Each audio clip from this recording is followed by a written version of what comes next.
ल हेर भाइ, यो हाम्रो घरको नक्सा पुरा ध्वजा भयो। यहाँ यो गिट्टी थुपारिएको छ अनि उहाँ जुडाइ बालु हो यो पुरै हैन। यहाँ यो पुरै राखेको छ जस्तो। बोर्ड ल्याएर यहाँ राखेको छ है, मिटर बोर्ड। यो स्विच मोटरको बोर्ड हो। अनि यहाँ यस्तो छ है, धारा यस्तो छ। यो भित्र सिमेन्ट छन् सबै थिचेर राखेका। यो पुरा भत्केको छ हैन। अनि यहाँ यो आज अहिले भर्खर 2 घण्टा पहिला आएको यो ढोकाको फ्रेमहरू, ढोका झ्यालको फ्रेमहरू। ढोकाको मात्रै हो आए अहिले झ्यालको, भोलि आउँछ झ्यालको। अनि यो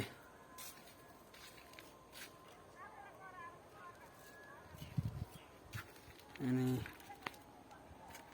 यो आज सिँढी गरेको।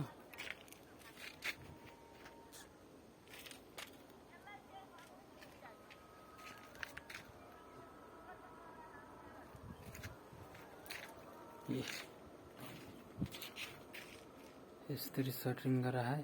1 2 3 4 5 6 7 हे माथि 8 सम्म पुग्यो। अब यहाँबाट यता जान्छ। यहाँ नि आइसकेछ है हैन। अनि यो पुरै यहाँ भत्किएको छ, यस्तो बिजोग छ हेर। यो भयो। अनि यो किचन कोठा,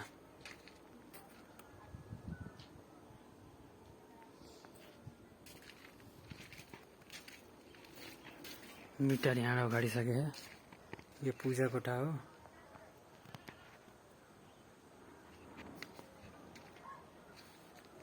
अनि ढुङ्गा वहाँ छ यस्तो 3 टिप ढुङ्गा त्यहाँ छ। अनि यो इँटा भयो। यो मैले इँटामा यो पानी हाल्न आएको, भिजाएर राख्नुपर्छ भन्नु नि, यसलाई ल्याएर पानी हालिदिनु पर्यो भनेर यसो आएको। अनि